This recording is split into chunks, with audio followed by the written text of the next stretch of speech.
পৃথিবীর কোন ব্যক্তি গুনার কারণে জাহান্নাম যাবে না।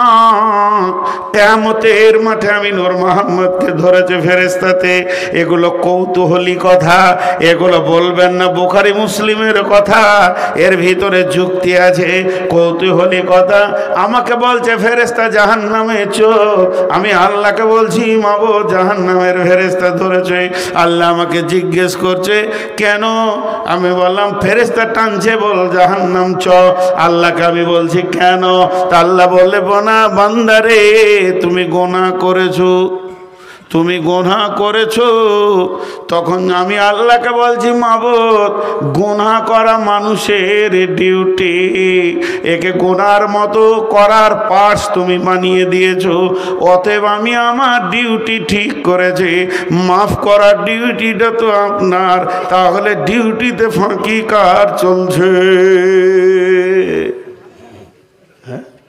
এর জন্য আল্লাহ তাবারক ওয়া তাআলা কি বলছেন? তুবু ইলাল্লাহি তাওবাতা, আল্লাহ তাওবাতান নাসুহা। আর মুমিনের সিফত বলতে গিয়ে বললেন তোমরা তওবা করনে ওয়ালা হয়ে যাও। আত্তাইবুন, সারা পৃথিবীর মানুষ গুনার কারণে জাহান্নাম যাবে না, বরং তওবা না করার কারণে জাহান্নাম যাবে। কথাটা বুঝতে পারলাম? কিসের কারণে জাহান্নাম যাবে? তওবা না করার কারণে। ছোট্ট একটা উদাহরণ দিব। আপনাদের এখানে এসে ঝমঝম করে বৃষ্টি হচ্ছে, বর্ষার সিজনে মসজিদে উঠেছি, আর আপনাদের মাঝে সেক্রেটারি দেখতে পেয়ে যাই কী ব্যাপার নূর মোহাম্মদ ভাই, এখন তো কোনো জালসা নাই বর্ষা সিজনে, আর এসার পর উঠেছি বাড়ি, আমি না খেয়ে এসেছি, কোথা থেকে যে হুট করে এসে ঢুকলাম আল্লাহ জানে। উনি তাড়াতাড়ি বাড়িতে গিয়ে বিবিকে বলছে কিছু আছে? কিছু না, হালকা ভাত আছে আর খানিক আলু পরে আছে, বলে দুটো ডিমকে অমলেট করো, চলো। দিয়ে ছেলেকে পাঠালে, যারা বাপ মৌলানাকে ডেকে নিয়ে খাবে, গেলাম না। দ্বিতীয় ছেলেকে পাঠালে, গেলাম না। তৃতীয়বার ছেলেকে পাঠালে, গেলাম না। চতুর্থবার ছেলে পাঠালে, গেলাম না। পঞ্চমবার ছেলেকে পাঠাইলে, ভাগ তো, বিরক্ত করিস না, খাবো না বলছি, খালি বিরক্ত করে। শেষকালে নিজে থাকতে না পেরে সেক্রেটারি এসে বলছে ভাই চলেন, ঘরে ডাল ভাত যাই আছে দুটি খেয়েলেন, কোথা থেকে এসছেন, হাতটা ঝেঁকড়ে দেবেন, আপনি জানতো বিরক্ত করিন না। তো শুয়ে পড়লাম। যে সকালবেলায় ফজরের নামাজ পড়ে আমি মাইকে এলান করছি যে মথুরাপুরের লোক ভালো লয়, মেহমানের ইজ্জত করে না। আমার দাবিটা সত্য না মিথ্যা? আল্লাহ বলছে গোলাম গুনাহ তুই করবি, মাপ আমাকে করতে হবে, এটা আমার জানা আছে, তোকে জানিয়ে দিতে হবে না। এর জন্য আমি মুয়াজ্জিনকে পাঠালাম, ফজরের সময় ডাক, ওদের গুনাহ আমি মাফ করব, তোকে আমি পেলাম না। জোহরে ডেকেছি পাইনি, আসরে ডেকেছি পাইনি, মাগরিবে ডেকেছি পাইনি, এসাতে ডেকেছি পাইনি, আয় আয় আয় গুনাহ মাপ নিয়ে চলে যা। আমি আমার ডিউটি করেছে। 5 বার যখন মুয়াজ্জিন দিয়ে পেলাম না, গভীর তাহাজ্জুদের টাইমে আমার রব আপনার আমার দরজার কাছে এসে বলছে গোলাম ওঠ, গুনাহ করেছিস, জাহান্নামের আগুন জ্বলে গেছে, একবার তুই রব্বানা বলে চোখের পানিতে কাঁদ, আমি রব মাফ করার জন্য রেডি হয়ে আছি। তারপরও আমি রব্বানা বলে কাঁদলাম না, মাফ নিলাম না। অর্থাৎ মানুষ গুনাহ করার কারণে জাহান্নাম যাবে না, বরং মাফ না চাওয়ার কারণে জাহান্নাম যাবে। জি ভাই, বিদেশি বক্তা যে বয়সেরই হোক, কোনো বক্তাকে বসিয়ে রেখে আমি বক্তব্য রাখি না। আমরা কি ভাবছি, আমরা কি ভাবছি? আপাহাসিবতুম আন্নামা খালাকনাকুম আবাসা, আমরা কি নিজেদেরকে অতিরিক্ত ভাবছি? ইন্নাহুম কানু লা ইয়ারজুনা হিসাবা, তারা এটা কোনোদিন মনে ভাবতো না, বা তারা এটা আশা করেনি যে একদিন হিসাব দিতে হবে। গল্প, এখন যদি গোপাল ভাঁড়ের গল্প ধরি, গল্প তো গল্পই, ওইটাকে কেউ গুরুত্ব দিয়ে নেবে না। তখন দেখা যাবে সবাই শুনবে, হাসবে। তেমনি আমরা কোরআনের যে ওসিয়ত, কোরআনের যে নসিহত, কোরআনের যে আদেশ, কোরআনের যে নিষেধ, কোরআনের যে ভয়, কোরআনের যে ওয়াঈদ, কোরআনের যে ওয়াদা, যেগুলো আল্লাহ গছিয়ে গছিয়ে গছিয়ে গছিয়ে এই মানব সমাজকে দিয়েছেন, মানুষকে দিয়েছেন, মানুষ এইগুলোকে কি ভাবছে, কি ভাবছে। আমি একটা সাপোজ উদাহরণ দেওয়ার জন্য বলছি। ধরেন আপনার এই এলাকার কথা বলছি, এখানে 5টা জাতি বাস করে: জৈন, খ্রিস্টান, বৌদ্ধ, হিন্দু, মুসলমান। এখন কোরআন নামে নিয়ামতটা 4 জনের কাছে নাই, 1 জনের কাছে আছে। বৌদ্ধর কাছে কোরআন নাই, হিন্দুর কাছে কোরআন নাই, জৈনর কাছে কোরআন নাই, আর খ্রিস্টানের কাছে কোরআন নাই। কোরআন নামে নিয়ামতটা মুসলমান পেয়েছে। কোরআন নামে নিয়ামতটা মুসলমান পেয়েছে। আরেকবার বলছি, কোরআন নামে নিয়ামতটা মুসলমান পেয়েছে।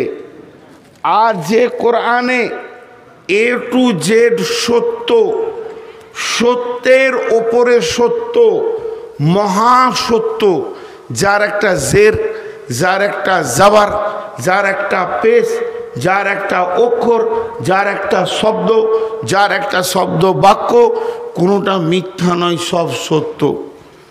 এখন কোরআন এখানে থাক, একটা ফিল্টে ওই 5 জাতির ছেলে চলাফেরা করছে। তাহলে যার কাছে কোরআন আছে তার চলাটা হিন্দুর মতো, জৈনর মতো, খ্রিস্টানের মতো, ইহুদির মতো, নাসারার মতো। আরে ভাই, তাহলে এর কাছে কোরআন থেকে লাভটা কি হলো? মনে হচ্ছে না।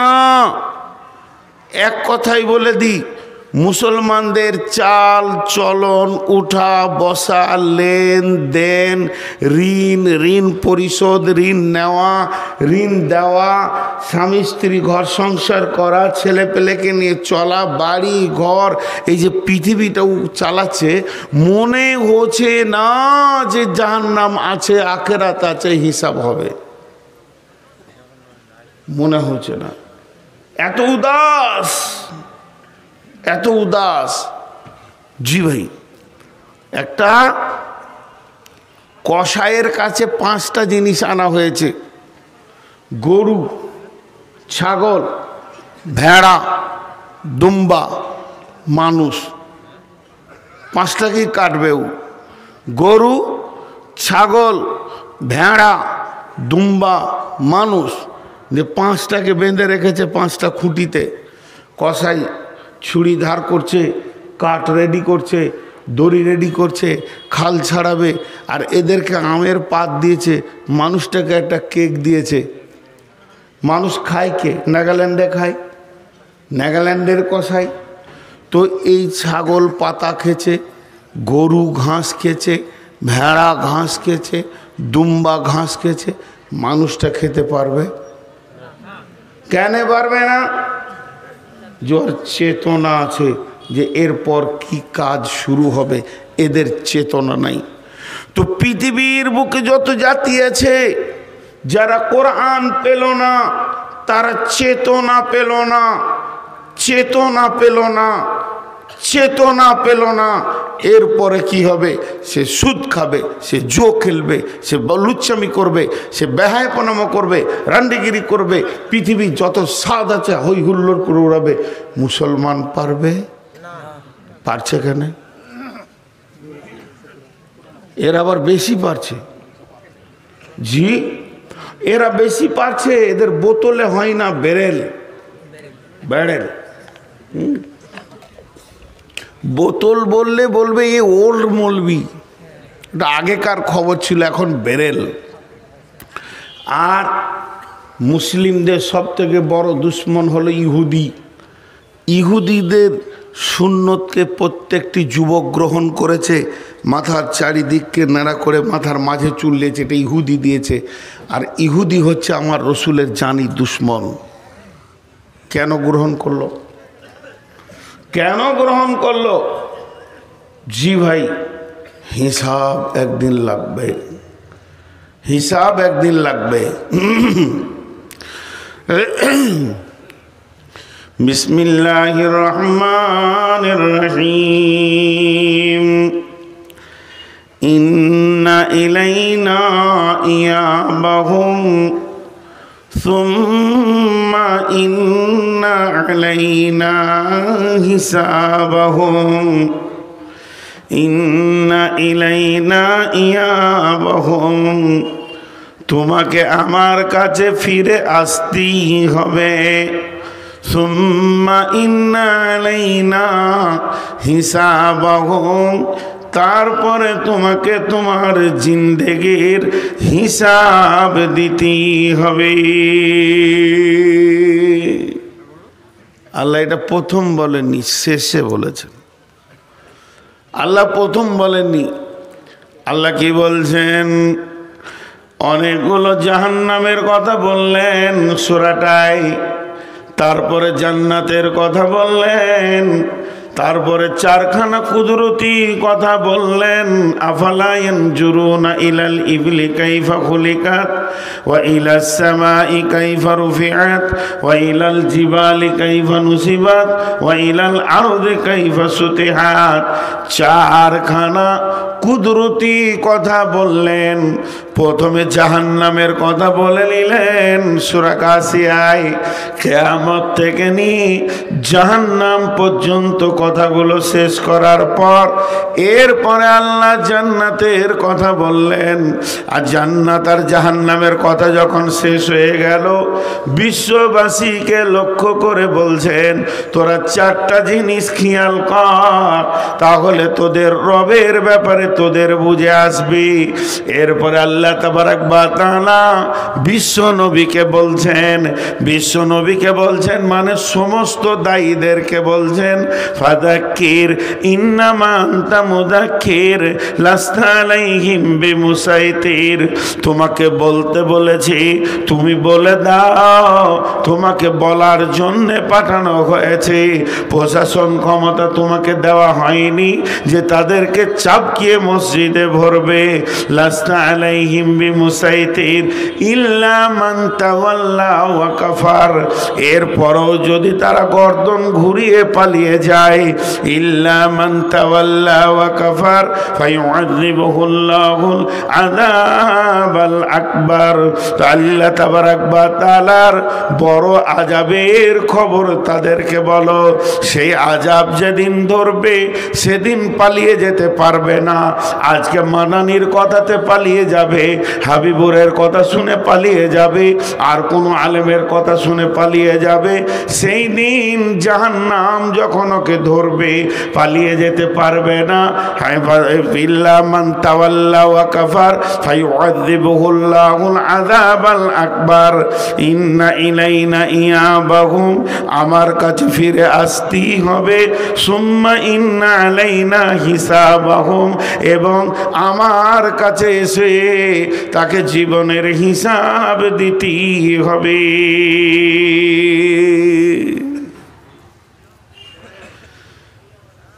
আল্লাহ চ্যালেঞ্জ দিচ্ছে, আসতেই হবে তোকে।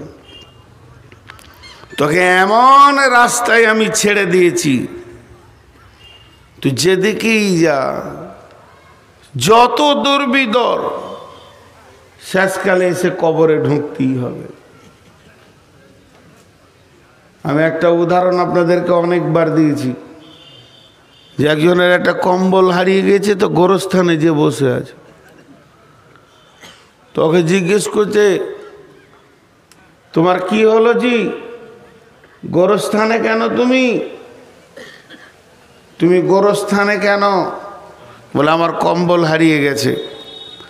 বলে মরারা চুরি করেছে? এই মরারা চুরি করেছে তাই তুমি এখানে এসছো? তোমার মাথায় কোনো হুঁশ নাই? চায়ের দোকানে যেখানে 5টা লোক আছে জালসাতে এলান করে দাও যে আমার একটা কম্বল পাওয়া যাচ্ছে না, চুরি হয়ে গেছে, কেউ পেয়ে থাকলে দিয়ে দিয়েন, এটা আমার কম্বল খুব জরুরি কাজের জিনিস। তুমি 5টা লোক যেখানে আছে সেখানে বলো। তোমার হুঁশ নেই? বলছে তোমার হুঁশ নেই? ও আবার ঘুরিয়ে ওকে জ্ঞান দিয়েছে, তোমার হুঁশ নেই? বলে কেন? বলে তারতেও হাঁপ ধরতেও হাঁপ। তারতে হাঁপ ধরতে হাঁপ, এটা আমাদের বর্ধমানী ভাষা। আপনার গাছে একটা ছেলে আম চুরি করেছে, ওর পেছনে আপনি তাড়তে শুরু করলেন, তাড়তে তাড়তে 3 কিলোমিটার দিয়ে এলেন, বাড়িতে এসে বলছেন কেমন দিলাম? কি দিলেন? ও 3 কিলোমিটার দৌড়েছে, তুমিও দৌড়েছো। চোরে যত দৌড়েছে মালিকও অত দৌড়েছে, লাভ কার হল? তো এই কম্বলওয়ালা বলছে আমি সারা দুনিয়া ওর পেছনে দৌড়ে বেড়াবো না, আমি কবরস্থানে বসে আছি, যত দূর যাবে যাকে এখানে ঢুকতে হবে, আমার কম্বল দিয়ে তারপর ওকে যেতে হবে, ওর পেছনে আমি কেন সময় দিব? বন্ধুরে আমার, আল্লাহ তাবারক ওয়া তাআলা বলছেন গোলাম পৃথিবীর বুকে যত মাস্তানি করবে করে নাও, কিছুটা স্বাধীনতা দিয়েছি, ইম্মা শাকিরা ওয়া ইম্মা কাফুরা। তুমি আমার সঙ্গে বেঈমানি করো, চাই তুমি আমার শুকরিয়া আদায় করো, কিন্তু একটা দিন জেনে নাও ইন্না ইলাইনা ইয়াবাহুম সুম্মা ইন্না আলাইনা হিসাবাহুম। একদিন আমার কাছে ফিরে আসতেই হবে এবং জীবনের হিসাব দিতেই হবে। জি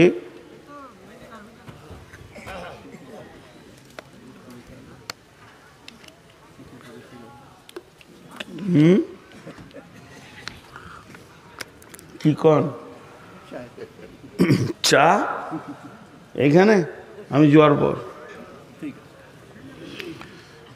আপনারা তিরমিজি শরীফের হাদিস আছে, আলেমদেরকে জিজ্ঞেস করবেন, আমার যদি ভুল হয় তো বলে দিয়েন ফোন করে যেটা ভুল। লোভনীয় খাবার মানুষের সামনে খেতে মানা করেছেন আল্লাহ রসুল। আর চা হচ্ছে এরকম ঠান্ডার সময় সবারই দরকার। আপনি শুরু করে মারবেন, ওখানে দুজন চুমকে উঠবে। এটা কি করে করতে পারেন আপনি? হ্যাঁ, এটা কি করে করতে পারেন? বেশ কিছু কথা আছে, এতিমের সামনে ছেলের গালে চুমা দিও না, আর বিধবার সামনে স্বামীর বড়াই করিও না, ভোকার কাছে রুটি ঝুলিয়ে রাখিও না। এগুলো মানুষ বোঝে কম। এখানে স্টেজে আছে, গরম গরম মারছে, আর ওরা যেন পাপ করে এসেছে নিচে বসে আছে। জি, এটা আমি পছন্দ করি না। অতএব আমি যখন চলে যাব তারপর আপনারা চায়ের বেরেল নামিয়ে দেবেন, দেখাবেন।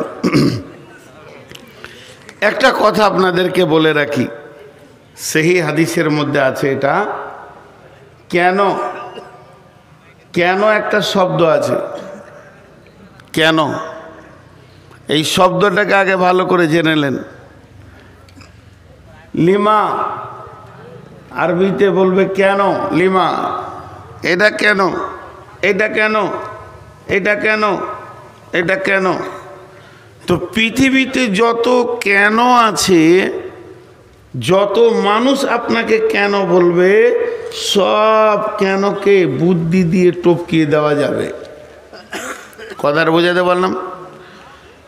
আমি এই জালসায় আসিনি, আমি জালসায় আসিনি, আবার 10 দিন পর কোনো জালসায় পাশে এসেছি ডিহিবরজে, আপনারা গিয়ে ধরেছেন আমাদের মথুরাপুর জালসায় এলেন না কেন? আমি চট করে একদম পাক্কা সুন্দর করে মিথ্যা কথা বলে দিলাম, খালু শ্বশুর মরে গেছিল। কি করবেন আমার? হ্যাঁ, মিথ্যা বলে, ঝুঁঠা বলে, কুবুদ্ধি করে পৃথিবীর যত কেন আছে টপকিয়ে দেওয়া যাবে। যাবে কি যাবে না? কিন্তু আল্লাহকে, আল্লাহ যদি বলে কেন তুই এলি না কেন, তো আমার খালু শ্বশুর মরেছে, আল্লাহ জানে কি জানে না? লো তো আল্লাহর কাছে কেন টপকানো যাবে না, বাস এটা মাথায় রেখে দেন। এবার আসেন, আল্লাহ যদি কেন বলে, নবীজি বলছেন সঙ্গে সঙ্গে উম্মত রে তুমি জেনে নাও তোমার ঠিকানা জাহান্নাম হয়ে গেছে। ইন্না ইলাইনা ইয়াবাহুম সুম্মা ইন্না আলাইনা হিসাবাহুম, আমার কাছে ফিরে আসতেই হবে এবং হিসাব দিতেই হবে। ওই হিসাব দিতে দিতে দিতে দিতে কিয়ামতের মাঠে যার আমল নামাতে আল্লাহ একবার বলে দেবে কেন, তো নবীজি বলছেন সঙ্গে সঙ্গে উম্মত তুমি জেনে নাও তোমার ওই কেনটাকে বোঝানোর ক্ষমতা আর নাই।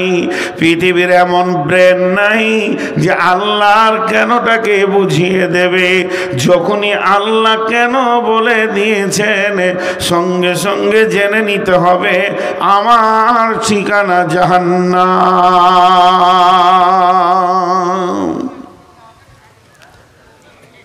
আমার ঠিকানা জাহান্নাম। এখন একটা কথা আপনাদেরকে বুঝাবো 1 মিনিট। সেই কথাটা কি? আমানত মিলকিয়াত, আমানত মিলকিয়াত। আমানত মানে আমি স্টেজ থেকে নামলাম, এমন সময় আপনি এসে আমার পাশে দাঁড়িয়ে বললেন ওস্তাদ এই 500 টাকা, যেমন আজকে সেলিম বলে এক ছেলে 500 টাকা দিয়েছেন, দোয়া চেয়েছেন, আমি দোয়া করব, এখানেও দোয়া করব। আরেকটা নিয়ত করেছি যে আমি রমজানে উমরাই চললাম, ইনশাল্লাহ কাবার দরজায় দোয়া করব।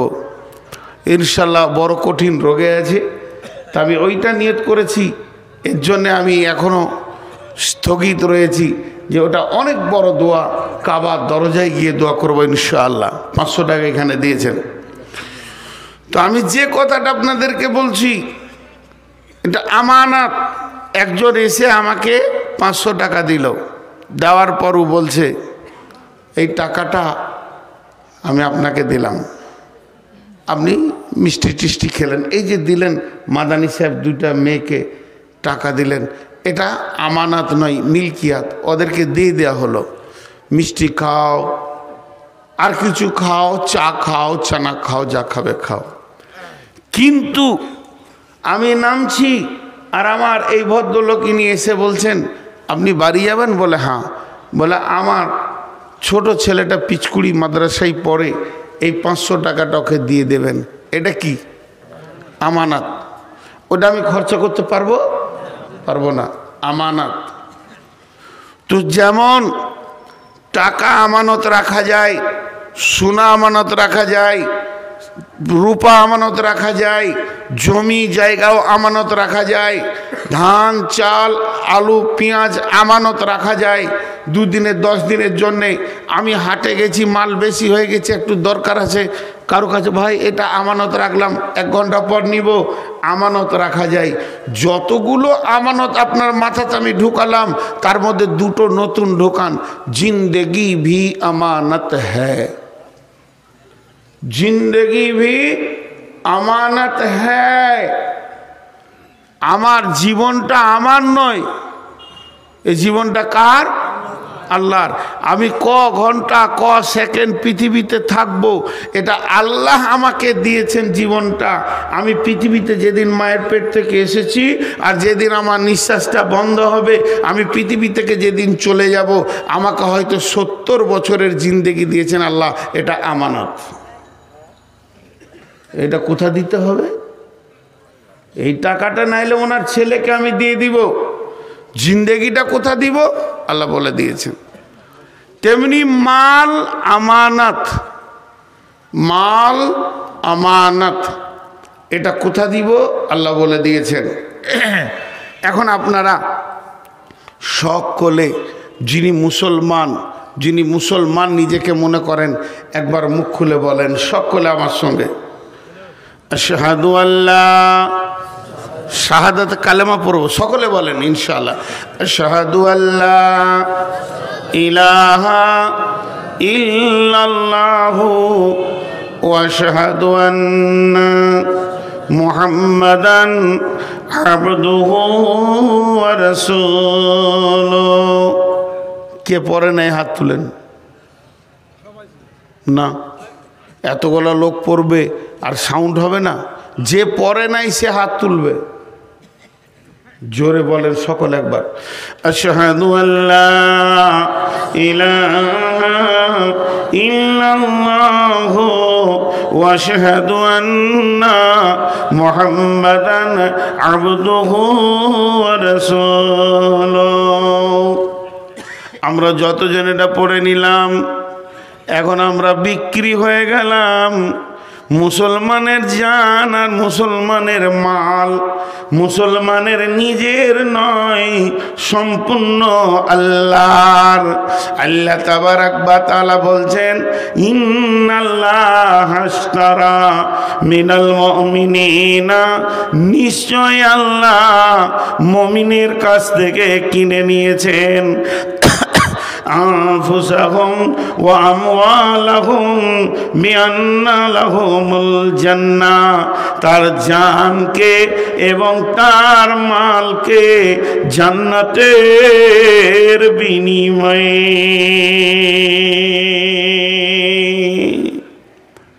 আল্লাহ বলছে তোর জান আর তোর মাল আমি দুটি কিনে নিয়েছি, তুই জান মাল আমাকে দিবি আর আমি তোকে বিনিময়ে টাকা পয়সা দিব না, জান্নাত দিব।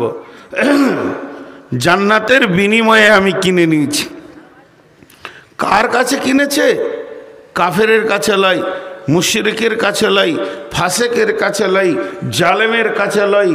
আর আপনার কিনা মুশরিক কাফির এদের মুনাফিকের কাছে নয়, কিনেছে মমিনের কাছ থেকে। তুই মমিন? হ্যাঁ আমি মমিন, আমি মমিন, আমি ইমানদার। আল্লাহ বলছে তোর জান মাল আমার, এবার তোর কাছে আছে আমানত, তোর কাছে আছে আমানত। ফালা তাকরাবু ফাওয়াহিশা মা জাহারা মিনহা ওয়া মা বাতান। আল্লাহ তাবারাক ওয়া তাআলা বলছেন তোর জিন্দেগিটাকে আমার রাস্তায় ব্যয় করতে হবে। আমানতের এক তিল পরিমাণ যদি খিয়ানত করে দাও, কঠিন কিয়ামতের দিন জবাব লাগবে। কেমন? এবার বুঝাবার জন্য বলছি, কথাগুলো বুঝার চেষ্টা করেন। আমি বলিনি যে বুখারী মুসলিমে এরকম আছে, শুধু আপনাদেরকে অনুসূচনা দেওয়ার জন্য, বোঝানোর জন্য বলছি। আল্লাহ ডাকছে একজনকে, আয় হাবিবুর রহমান এসো, তোমার জীবনের হিসাবটা দাও, মালেরটা পরে হবে। একদিনের নিচে মনে করেন আল্লাহ তাবারাক ওয়া তাআলা বললেন তোমাকে আমি 70টা বছর দিয়েছিলাম পৃথিবীতে নিঃশ্বাস নিতে। প্রতি বছরে 12টা মাস ছিল, প্রতি মাসে 30টা দিন ছিল, প্রতিদিনে 24টা ঘন্টা ছিল, প্রতি ঘন্টায় 7টা মিনিট ছিল, প্রতি মিনিটে 7টা সেকেন্ড ছিল। তুমি 1 সেকেন্ড, 2 সেকেন্ড, 3 সেকেন্ড করে হিসাব দিতে শুরু করো। দিতে দিতে দিতে দিতে তুমি আমাকে 70 বছর পুজিয়ে দাও। জিন্দেগিটা কোন জায়গায় ব্যয় করেছো? এবার আল্লাহ বললেন মনে করেন আজকের জন্যে তুমি বলো যে 24 তারিখে ফেব্রুয়ারি কিংবা 25শে ফেব্রুয়ারি তুমি কি করেছো।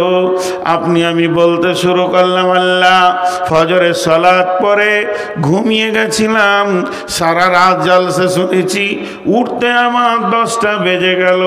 নাস্তা করলাম, মাঠে গেলাম, কাজে গেলাম, দোকানে গেলাম, জোহরের সময় ফিরলাম, আর একটু আমি রেস্ট করলাম, এরপরে আসরের পর দোকান খুললাম কিংবা মাঠে গেলাম। আল্লাহ বলছে চলো আগে বাড়ো, আগে বাড়ো, আগে বাড়ো। বলতে বলতে সারা দিনটা মসজিদ আর ঘর করে কাটালাম। এরই মাঝে রাস্তায় যেতে যেতে দেখছি জুয়ো চলছে কিংবা তাস চলছে। ওই জায়গায় গিয়ে শুধু একবার দাঁড়িয়েছি, 30 সেকেন্ড, 1 মিনিটও নয়। আল্লাহ ওখানে একবার দাঁড়ালাম, শুধু আল্লাহ বলে দিলে কেন কেন, মানে বিশ্বনবী বলছেন তোমার গাড়ির চাকা জমে গেল, আর তুমি জান্নাতে যেতে পারবে না। কারণ আল্লাহ কোরআনে বলেছেন ফালা তাকরাবুল ফাওয়াহিশা মা জাহারা মিনহা ওয়া মা বাতান। ওরে আমার লোক, মুমিন লোক, তোদেরকে যারা আমি জান মাল কিনে নিয়েছি, আমার জানটা পৃথিবীতে হাটে ঘাটে মাঠে বাজারে দোকানে ক্ষয় করবি, খবরদার যেখানে প্রকাশ্যে দিনের বেঈমানি কাজ চলছে, কাবিরা গোনা চলছে, জুয়া চলছে, তাস চলছে, লুবু চলছে, দাবা চলছে, লুচ্চামি চলছে, বেশ্যাগিরি চলছে, সুদ চলছে, ওই জায়গায় মুমিন তুমি দাঁড়াবে না, ওই জায়গায় তোমার দাঁড়ানো নিষেধ। আমি কোরআনে বলে দিয়েছি, অথচ তুমি ওখানে 30 সেকেন্ড ক্ষয় করে দিয়েছো। আল্লাহ একবার বলবে কেন? নবীজি বলছেন উম্মত তুমি জেনে নাও তোমার চাকা জমে গেছে। এটা জানের হিসাব, মালের হিসাবও এরকম লাগবে। আল্লাহ মাদ্রাসায় দিয়ে দিয়েছি 10,000, ঠিক আছে, মসজিদে 20,000, ঠিক আছে, এতিম মিসকিনকে দিয়েছি 50,000, ঠিক আছে, কোনো অসুবিধা নেই। আমি বলেছি মালগুলো ওখানেই দাও। হুট করে বলে দিলে পূজার চাঁদা চাইছিল, মাত্র 2 টাকা দিয়েছি, কেন? বাস জমে গেল, চাকা জমে গেল, আর আগে বাড়বে না। অতএব ইন্না ইলাইনা ইয়াবাহুম সুম্মা ইন্না আলাইনা হিসাবাহুম। আল্লাহ তাবারাক ওয়া তাআলা বলছেন আমি মুমিনের জান, মুমিনের মাল জান্নাতের বিনিময়ে কিনে নিয়েছি।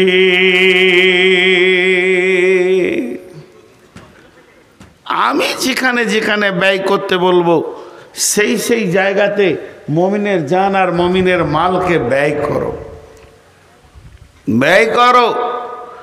কিন্তু আমরা উল্টা জায়গায় ব্যয় করি। ইউকাতিলুনা ফি সাবিলিল্লাহি ফায়াকতুলুনা ওয়া ইউকতালুনা ওয়া'দান আলাইহি হাক্কান ফিত তাওরাতি ওয়াল ইনজিলি ওয়াল কুরআন। আল্লাহ কত বড় কথা বললেন।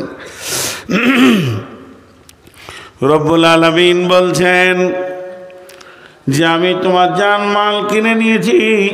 ইউকাতিলুনা ফি সাবিলিল্লাহি, তুমি আল্লাহর রাস্তায় কতল করো। ফায়াকতুলুনা ওয়া ইউকতালুনা, প্রয়োজন হলে তুমি নিজের মাথা দাও, না হলে কারো মাথা নাও। মেন হচ্ছে আমার দিনকে বাঁচাতে হবে। আমি আমার দিনের জন্যে তোমাদেরকে পাঠিয়েছি। হে মুমিনের দল, যে দিক থেকে আমার দিন বাঁচবে ওটাই করতে হবে। প্রয়োজনে তোমার জান যাবে, প্রয়োজনে তুমি জান নেবে, থাকতে হবে আমার দিন। আল্লাহ তাবারাক ওয়া তাআলা বলছেন বিবাইয়ুকুমুল্লাযী বায়াতুম বি, কে এমন আছো আমার সঙ্গে ব্যবসা করবে, আমি তার সঙ্গে বিজনেস করতে রাজি আছি, আমি তাকে আপনার শেয়ার পার্টনার নেব, সে আমার সঙ্গে বিনিময় বিজনেসে বসবে। আমি এটা ওয়াদা করেছি, তওরাতে করেছি, ইনজিলে করেছি, কোরআনেও করেছি। হে মুমিন, তোমার জান মাল আমার, আর আমি দিয়ে দিব তোমাকে জান্নাত। অতএব মুমিন, তুমি নিজের মালের ব্যাপারে নিজেকে স্বাধীন মনে করিও না, আর নিজের জানের ব্যাপারেও নিজেকে স্বাধীন মনে করিও না।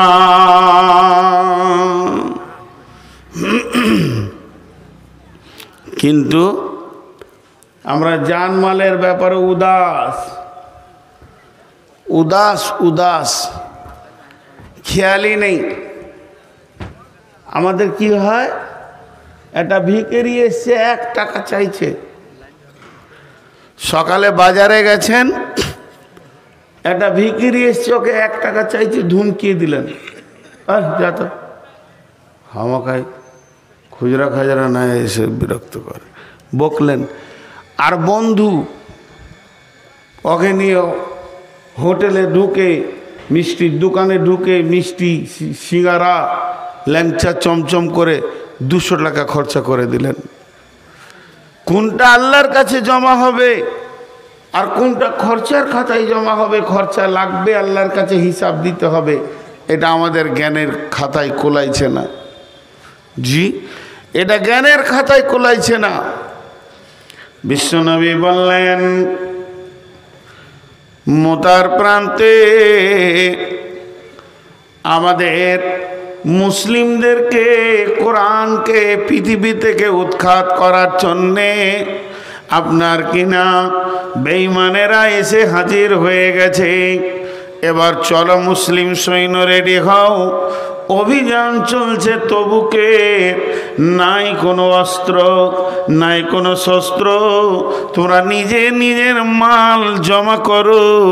যখনই নবীজির ঘোষণা হলো, নিজে নিজের মাল এনে সাহাবীরা মসজিদে নববীতে জমা করছেন।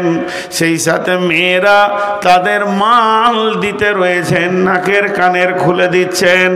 একদিকে সাহাবীরা নিজের ঘরে টুকরি করে খুরমা, খেজুর যা কিছু রয়েছে রসুলের কাছে হাজির করছেন। এই অবস্থা যখন চলছে, আব্দুল্লাহ জুলবাদাজাইন একটা সাহাবীর নাম। এই সাহাবীটা কেমন সাহাবী, এর আব্বা মারা গেছে, মা বিধবা, চাচার কাছে মানুষ হয়েছে, আর চাচার মালের ঢেরি লেগে আছে।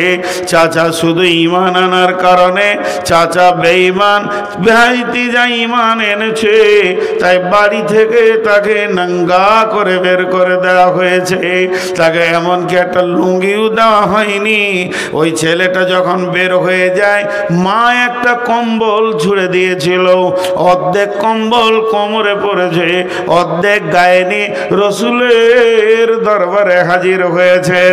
মসজিদে নববীতে আসহাবে সুফফা, যে সাহাবীদের কোনো ঘর বাড়ি ছিল না, সংসার ছিল না, জমি জায়গা মাল ধন কিছুই নাই, মসজিদে 1 দিন নয়, 2 দিন নয়, 7 দিন, 10 দিন, 20 দিন উপোস পড়ে থাকতো। সাদাকার খেজুর আসতো, হাদিয়া আসতো, তাই খেয়ে তারা জীবন যাপন করত। আব্দুল্লাহ সম্ভ্রান্ত ঘরের ছেলে, মালদার ঘরের ছেলে, শুধু কালেমা আনার কারণে আব্দুল্লাহকে গিয়ে আসহাবে সুফফাদের মধ্যে রয়েছে। আর যখন মসজিদে নববীতে মালের ইবাদত শুরু হয়ে গেছে, দানের ইবাদত শুরু হয়ে গেছে, ইয়া রাসূলুল্লাহ আমারটা নেন, ইয়া রাসূলুল্লাহ আমারটা নেন, আব্দুল্লাহ একবার করে উঠছে আর একবার করে বসছে, মনে মনে ভাবছে, গায়েরটা দিলে গা খালি, নামটা দিলে পাছা খালি, আমি কোনটা দিব রে? আজকে কি এই প্রতিযোগিতায়, এই লিস্টে কি আমার নামটা আসবে না? একটা খেজুরও নাই, জয় মালের উপরে খেজুরটা রেখে দি। এত আফসোস, মনের ভিতরে জোয়ার ভাটা চলছে। এমন সময় আব্দুল্লাহ থাকতে না পেরে রসুলের কাছে এসে হাজির হয়ে গেলেন। ইয়া রাসূলুল্লাহ, ইয়া হাবিবাল্লাহ, আজকের মালের প্রতিযোগিতাতে আমি আব্দুল্লাহকে শরীক হতে মন গঞ্জেছে, কিন্তু আমার কাছে কোনো মাল নাই যেটাকে দিয়ে আমি শরীক হব। অনেক ভেবে চিন্তে একটা জিনিস খুঁজে পেয়েছে। দয়ার নবী গো, যদি আপনি কবুল করলেন তো কাজে লেগে যায়। বলে কি? বলে আমি আমার জানটাকে আল্লাহকে দিয়ে দিতে চাই। বিশ্ব নবী বললেন, আব্দুল্লাহ কবুল, তুমি রেডি হয়ে যাও। এবার তবুকের ময়দানে যখন সৈন্যরা যেতে শুরু করলেন, আব্দুল্লাহকে রসুলের কাছে দোয়া নিচ্ছেন, ইয়া রাসূলুল্লাহ আমি অভিযানে বের হয়ে গেলাম। বিশ্ব নবী আব্দুল্লাহর ঘাড়ে হাত রেখে বললেন, আল্লাহ আমি আব্দুল্লাহর রক্তকে বেঈমানদের জন্য হারাম করে দিলাম। আব্দুল্লাহ চিৎকার মেরে কেঁদে উঠে বলছেন, ইয়া রাসূলুল্লাহ আমি তো শহীদ হওয়ার জন্য এসেছি, আর আপনি যদি আমার রক্ত হারাম করে দেন তাহলে আমি কেমন করে শহীদ হব দয়ার নবী গো। এমন সময় বিশ্ব নবী বললেন, আব্দুল্লাহ রে, ইসলামের ব্যাপারে তোমার যা ত্যাগ আছে, তুমি বিছানায় মরলেও শহীদের দলে উঠবে। ওই আব্দুল্লাহ তবুকের প্রান্তে খোলা আকাশের নিচে কয়েকদিন মহড়া থাকার কারণে কঠিন জ্বরে আক্রান্ত হয়ে জীবনের মতো পৃথিবী থেকে বিদায় নেন। আল্লাহর নবী আব্দুল্লাহ জানাজা পড়লেন, আব্দুল্লাহর লাশকে কবরে রাখলেন, আর আল্লাহকে বললেন, আল্লাহ আজকে রাত্রি পর্যন্ত আমি আব্দুল্লাহর উপরে রাজি ছিলাম, তুমিও রাজি হয়ে যাও। সবাই যে স্টেজ থেকে পালালো জি না, ওই যে ও তাহলে হয়ে গেছে, আপনারা আমি থাকলে হবে। কুড়ি দাও গো, উঠি দাও। বাংলাদেশিকে নিয়ে আসেন।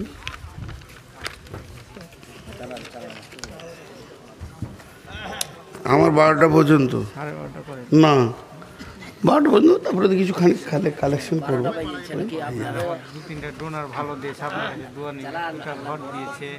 খুব শুনেছি, ওইগুলো শুনে মনটা ভরলো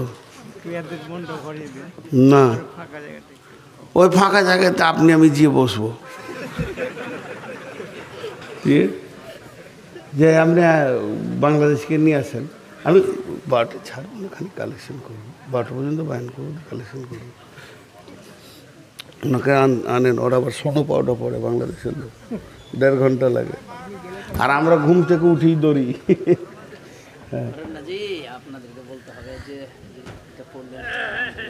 জি, কি বললেন জি? তো না না, একটা অত দিল আমার ছোট লাই, 12টা চালাবো একটা ছোট দিন। ছি ছি ছি, আমি বেশি দিতে চাইছি, ওরা কম নিতে চাইছে। তো আমি যে কথাটা আপনাদের, আমি আসলে আপনাদেরকে আমার মনের কথাটা বলছি না। দীর্ঘ 18-19 বছর জালসা করছি বলে চালাতে পারছি, কিন্তু মানুষ তো, আমি তার ফেরেশতা নই, আমারও তো অসুখ বেসুখ আছে। গত 2 দিন আগে জ্বরে আক্রান্ত ছিলাম, তাছাড়া নূর মোহাম্মদের গলা বসে না, এত কষ্ট এই জায়গায়, ব্যথার ওষুধ খেয়েছি তাও থামছে না। তো প্রতিদিন আপনাদের একদিন, আমার প্রতিদিন। তো আমাকে কেউ ভালোবাসে না, এটা আমি জানি। কারণ আমাকে যদি কেউ ভালোবাসতো তো বলতো, হুজুর আপনার যখন অসুখ, তা যান 1 ঘন্টায় আজকে বলেন। খুব কম লোক ভালোবাসে জি। তো না, এটা কথা নয়, এটার নাম ভালোবাসা নয়। আল্লাহ ভালো তো বাসি সবাইকে রে ভাই, কেন বলতে হয় না, কষ্ট দিতে হয় না মানুষের মনে। মানুষ যখন বলে যে আমার অসুস্থ হতো, আচ্ছা ঠিক আছে আধা ঘন্টা কম বলে। মাদানী ভাই তো বলে গেলেন আপনি 12টা পর্যন্ত চালান, তারপরও তো আমি খানিক চালাবো ইনশাল্লাহ। আপনি বাংলাদেশিকে নিয়েছেন তো কি বললাম, যে আব্দুল্লাহর চিন্তা ভাবনাটা দেখেন, যে আমার জানটা লেগে যাক। তো আল্লাহ রসুল কি দোয়া দিলেন কবরে দেওয়ার পর, এই আল্লাহ আমি আব্দুল্লাহর উপরে রাজি ছিলাম, তুমি রাজি হয়ে যাও। আচ্ছা, এখানে গাড়ির ড্রাইভার কে কে আছেন? 4 চাকা নয়, 2 চাকাও হলে কে কে মোটরসাইকেল চালাতে পারি? হ্যাঁ মাশাআল্লাহ, আলহামদুলিল্লাহ। আপনারা বলেন, গাড়ি কোনো দিন আপনার কাছ থেকে গিয়ার চায়? যে আমাকে এই গিয়ারটা দেন, কিন্তু দক্ষ ড্রাইভার গাড়ির গতি এবং রাস্তা দেখে বুঝে নেয় যে এখন কোন গিয়ারটা চাইছে, গাড়িকে এখন কোন গিয়ারটা লাগবে। তো এইটা হলো সাহাবীদের চিন্তা চেতনা। ওরা চোখে দেখে বুঝতে পারতো যে আল্লাহ এখন আমার কাছ থেকে কি চাইছে, আমার জানটা চাইছে না আমার মালটা চাইছে, ওরা বুঝতে পারতো। আর আমাদেরকে জালসা করে করে গরম করতে হচ্ছে কি হচ্ছে না, কিন্তু ওদের ওটা ছিল না, কারণ ওরা দিনের দক্ষ ড্রাইভার ছিল। তবে এখনকার ছেলেকে মাশাআল্লাহ বিয়ে দেওয়ার পর শ্বশুর বাড়ি কবে যেতে হবে, ঠিক আছে নাকে বলবো না মুখে বলবো, দেখেন ও বললে ছেড়ে দাও, ই দিলে ছেড়ে, খেয়েছি আমি, একে ঝাল লেগেছে, ই পানি খয়েছে, কত ওই যে কি একটা গান আছে গো, ভুলে গেলাম, তো যাই হোক পরে হচ্ছে। তো সাহাবীরা বুঝতে পারতেন। একটা ঘটনাতে আপনারা বুঝে নেবেন, ওহুদের যুদ্ধে রাসূলুল্লাহ সাল্লাল্লাহু আলাইহি ওয়াসাল্লাম লোহার বর্মা পরেছিলেন, শরীরটা ভারী ছিল। জি, এমন সময় আল্লাহর নবী মহড়া দিচ্ছেন, মাঝে দুটো কথা বলেনি, বক্তব্য বন্ধ করে। আপনারা দোয়া করবেন, রমজানে ইনশাআল্লাহ সাহারি মক্কায় গিয়ে খাবো, টিকিট হয়ে গেছে আমাদের। আমরা 9 তারিখ সকালে উঠে যাচ্ছি, 10 তারিখে ওদের সাহারি হবে, 11 তারিখে রোজা হবে সৌদিতে। তো যদি কেউ উমরা করতে চান বা হজ, মক্কা মদিনার ইতিহাসে এই ওহুদের কথাটা বললি আমার চোখে পানি আসে। যতবার ওহুদের প্রান্তে গিয়েছি, মানে আমি যে সব জানতা তা নয়, আমাকে কানে ধরে পড়াবে 20 বছর এরকমও আছে। তো একটা ছোট্ট ঘটনা আপনাদেরকে, এটা দামি কথা, মাঝে বলে নিচ্ছি, ভুলে যাব। আমি যখন ওহুদের প্রান্তে যাচ্ছি আস্তে আস্তে, আমার সঙ্গে কাফেলাতে 63টা লোক আছে। তো যতই আরবি জুব্বা পরে থাকুক, চেহারাতে বাঙালিদেরকে বাঙালি মনে হবে, বিহারিদেরকে বিহারি মনে হয় খানিকটা। আবচ্ছন্ন লাগে কি লাগে না? লাগে। বিহারিরা যত দামি কাপড় পরুক না কেন, গলায় গামছাটা লিবি ওরা, তাতে মন্ত্রী হোক আর মিনিস্টার হোক। তো ঠিক ওই রকম আমি দূরে থেকে আমার এক বন্ধুকে বলছি যে ওহুদের কবরের পাশে মদিনা ইউনিভার্সিটির ছাত্রদেরকে ডিউটি দেওয়া হয় যে তুমি এখানে কথাগুলো বলবে। তা আমি অনেক দূর থেকে যেছি, আর আমার সাথীটাকে বলছি, দেখে ছেলেটাকে আমাকে বাঙালি মনে হচ্ছে, আবার বাংলাদেশিও মনে হচ্ছে। তোর কাছে গিয়ে প্রথমেই বাংলা বললাম যে আপনার বাড়ি কোথায়? বলছে আমার বাড়ি বাংলাদেশ, টাঙ্গাইল। আমরা তাহলে ঠিকই ধরেছি। বলছে আপনাদের বাড়ি? বলে আমাদের বাড়ি হচ্ছে পশ্চিমবঙ্গ, ভারত। তো টাঙ্গাইল পড়াশোনা কোথায় করেছেন ভাই? বলছে পড়াশোনা করেছি যাত্রাবাড়ি মাদ্রাসায়, এখন মদিনাতে MA করছি। তো কী নিয়ে MA করছেন? বলছে হিস্টোরি নিয়ে MA করছি। আমরা আসল লোক পেয়ে গেছি, যে লোক খুঁজছিলাম ওইটাই পেয়েছি। কারণ ইতিহাস যারা পড়াশোনা করছে তারা বেশি বলতে পারবে, আসমাউ রিজাল নিয়ে যারা পড়বে তারা ফতোয়া বলতে পারবে, আর যারা তফসির নিয়ে পড়বে তাহলে কোন কোরআনের আয়াতটা কীভাবে নাজিল হয়েছে ওরা বলতে পারবে। তো হিস্টোরির মাল খুঁজছিলাম এতদিন, তো পেয়েছি। তো আমি তখন বললাম আমার মামার নাম করে, যে নিজের মামা, ওনাকে চেনেন? বলে হ্যাঁ, উনি আমার শিক্ষক বাংলাদেশের। অনেক পরিচয় হলো। যে তারপর আমি বললাম যে এই 60টা কাফেলায় আমার লোক আছে, এরা বাঙালি, এদেরকে ওহুদের যুদ্ধটা একটু বলে দেন। এমন করে বলছে আমির হামজার লাশটা কোথা ছিল, হানজালার লাশটা কোথা ছিল, কোন দিক থেকে ওয়াইসি আমির হামজার কলিজাটা বের করেছিল, হিন্দা কোন দিক থেকে এসেছিল, এবং কাফেররা কোন দিক থেকে এসেছিল, কোন জায়গায় গিরিপথে ছিল। সেই দিন আমার আবার ক্লাস হলো ওর কাছে, যেমন আজকে বললাম মাদানির কাছে আমার ক্লাস হলো। ওই আয়াত দুটো আমি অনেক তফসির করেছি, আজকে নতুন তফসির পেলাম। তো ওই রকম ধরনের গোটা জায়গাটা কয়েকবার জোয়াতে আমার চোখে জল জল করে ভাসছে। যখন আমি বলি দেখেছি, অনেক হাজি অঝর নয়নে কাঁদে। আমির হামজার লাশ তো 50 বছর আগে বেরিয়ে গিয়েছিল, টকটক করে রক্ত পড়ছিল, তাকে স্থানান্তরিত করা হয়েছে। এখন সবগুলোকে এক জায়গায় করে দিয়ে দুটো কবরে, ঘন কবর বলা হয়, একটাতে 14টা আছে, একটাতে 56টা আছে, 70টা শহীদকে এক জায়গায় রেখে ঘেড়ে দিয়েছে। তারপর ওখানে বেদাত শির করছে, যে যা করছে, পুলিশে অনেক অবসর আছে, সেটা আমি বলছি না। মধ্যখানে আমি শুধু এতটুকু এলান করলাম, যদি সহিভাবে হজ উমরা করবেন তো যোগাযোগ করিয়েন। জীবনে 10,000 20,000 টাকা বেশি লাগুক, কিন্তু জাহেলের সঙ্গে যেন না। আপনার গ্রামে জুমার দিন একটা গরিব মৌলানা এসেছে আর একটা বিরাট বড় কোম্পানি এসেছে, কাকে আপনি মিম্বারে তুলবেন আর কার পেছনে নামাজ পড়বেন? তো এখান থেকে বুঝে নিতে হবে হজ আর উমরা হলো ইবাদত। ইবাদত করতে গেলে আলেমের পেছনে করতে হবে, জাহেলের পেছনে যেন না।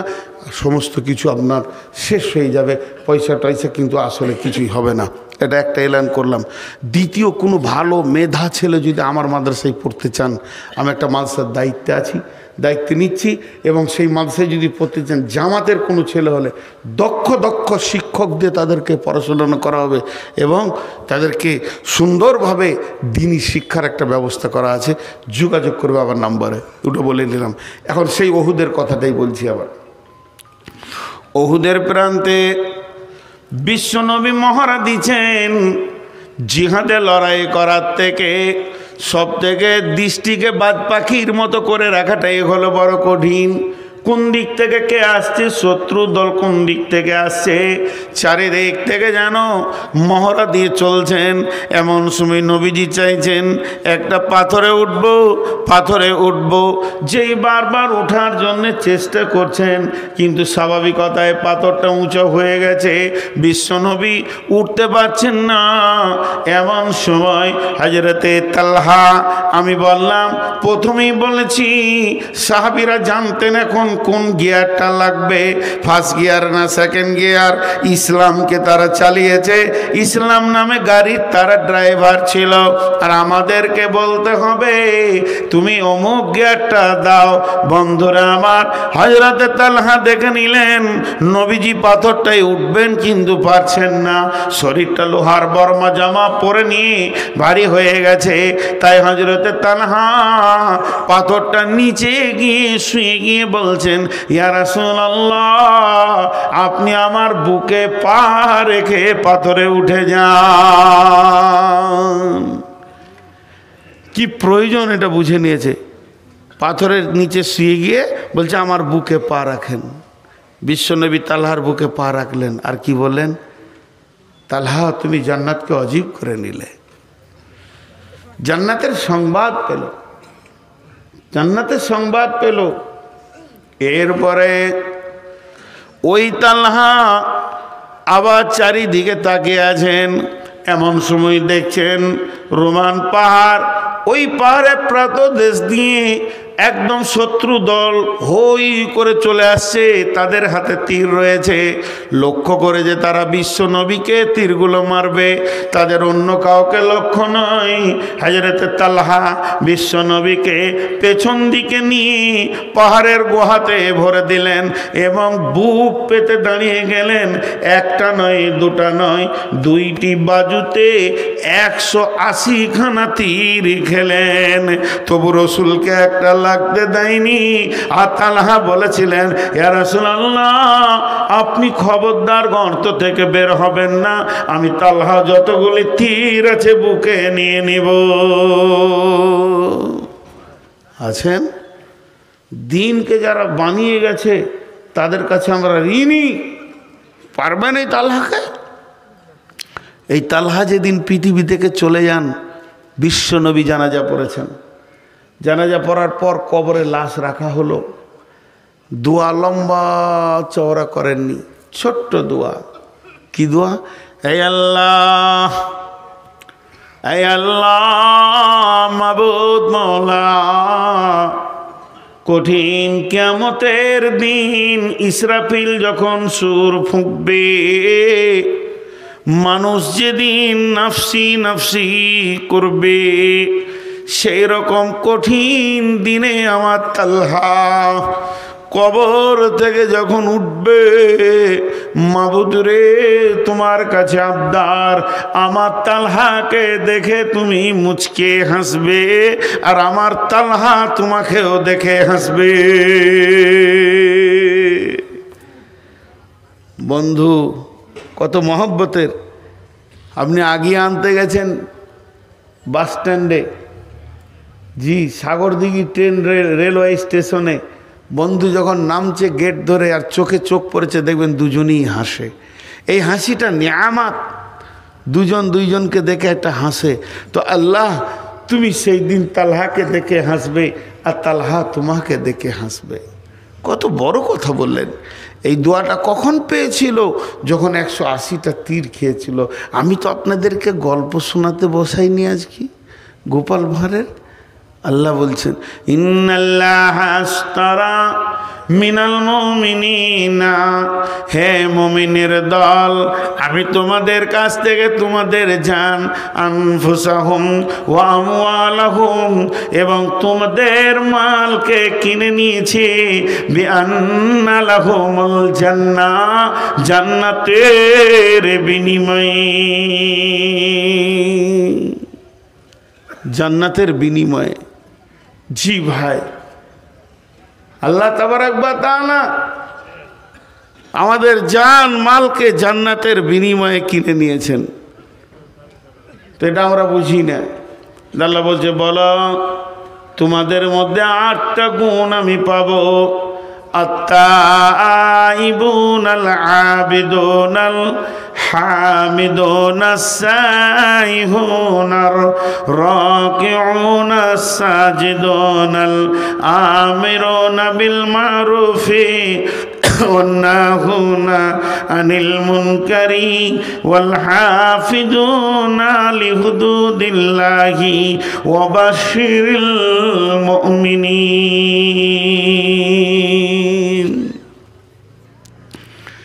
আল্লাহ মুমিনদেরকে সুসংবাদ দিলেন, তোমাদের 8টা গুণ হতে হবে। এই গুণগুলো যেন তোমাদের ভিতরে থাকে। আত-তাইবুন, তোমরা তওবা করনেওয়ালা হয়ে যাও। গুনাহ হয়ে গেছে, তওবা করো, আল্লাহর কাছে কাঁদো। তওবা এমন একটা জিনিস, আল্লাহ বলছেন ইয়া আইয়ুহাল্লাযীনা আমানু, হে ঈমানদারেরা, তুবু ইলাল্লাহি তাওবাতান নাসুহা, আসা রাব্বুকুম আইয়ুকাফিরা আনকুম সাইয়্যাতিকুম ওয়া ইউদখিলাকুম জান্নাতিন তাজরি মিন তাহতিহাল আনহার। হে ঈমানদারেরা, তোমরা তওবা করো, প্রতিজ্ঞাবদ্ধ তওবা, নাসুহা, ওই তওবাটার ভিতরে এমন ইখলাস থাকবে, এমন প্রতিজ্ঞা থাকবে, যখন তুমি তওবা করবে তখন অন্তত নিয়ত করবে যে জীবনেও এ গুনাহ আর দ্বিতীয়বার করব না। তোমরা তওবা করনেওয়ালা হয়ে যাও। তুবু ইলাল্লাহি তাওবাতান নাসুহা, আসা রাব্বুকুম আইয়ুকাফিরা আনকুম সাইয়্যাতিকুম ওয়া ইউদখিলাকুম জান্নাতিন তাজরি মিন তাহতিহাল আনহার। আশা করি আল্লাহ তোমার জীবনের গুনাহগুলোকে শুধু মাফ করবেন না, নেকিতে পরিণত করে দেবেন, এবং এমন একটা জান্নাতে ঢুকাবে যে জান্নাতের নিচে কুলকুল করে নদী বইছে।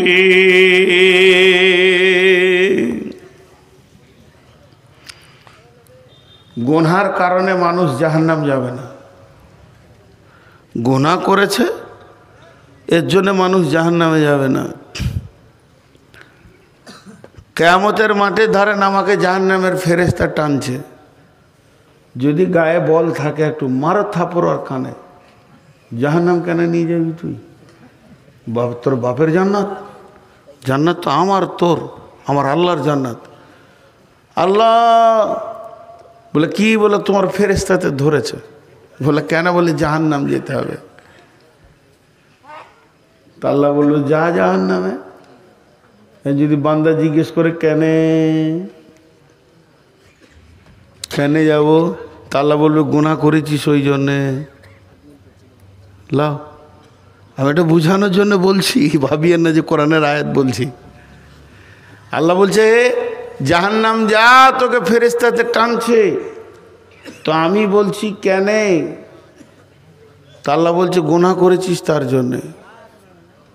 লাও, এবার যদি আমি আল্লাহকে বলি, আল্লাহ আপনি বলেছেন ইন্নাল্লাহা গফুরুর রহিম, নিশ্চয়ই আল্লাহ জবরদস্ত কঠিন গুনাহকে মাফ করনে वाला।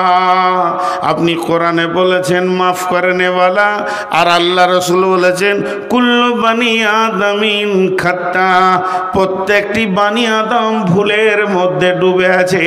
আমাদেরকে যখন বানানো হয়, একটা ঘরকে সিমেন্ট দিয়ে ঢালাই করা হচ্ছে, তোর মধ্যে রড আছে, পাথর আছে, সিমেন্ট আছে, বালু আছে, সিমেন্টের কেমিক্যাল আছে। কেমিক্যাল না থাকলে এমন জমবে না। আপনি যখন মানুষকে বানান, মানুষের ভিতরে পাপ করার মতো গুণটা দিয়ে বানিয়েছেন। এটা মানুষ পাপ করবে, তওবা করবে, পাপ করবে, তওবা করবে। গুণটা যদি আপনি না দিতেন তো আমরা তো পাপ করতাম না। আল্লাহ তাবারাক ওয়া তাআলাকে তিনখানা জিনিস ভালো লাগে। এক নম্বর হচ্ছে আমার গোলাম আমাকে ছাড়া কাউকে ডাকবে না, অন্য কাউকে সাজদা করবে না, এটা আমাকে ভালো লাগে। আল্লাহ বলছেন আমাকে দ্বিতীয় নম্বর ভালো লাগে আমার গোলাম আমার বরত্ব বয়ান করবে, আমি তার কাছে আমার ছাড়া অন্য কেউ বড় নয়। তিন নম্বরে আমাকে ভালো লাগে আমার গোলাম যখন গুনাহ করে দুইটি চোখে পানি বের করে, তখন আমাকে ওই সময়টা এত ভালো লাগে, গুনাহগুলোকে আমি নেকিতে পরিণত করে দিই। শুধু তাই নয়, আমার রব কত বড় মেহেরবান, 70 বছরের কঠোর পাপীকেও তিনি মাফ করতে রাজি আছেন। তাহলে যাদের মাবুদ এত মেহেরবান, তার গোলাম কেমন করে জাহান্নাম যাবে?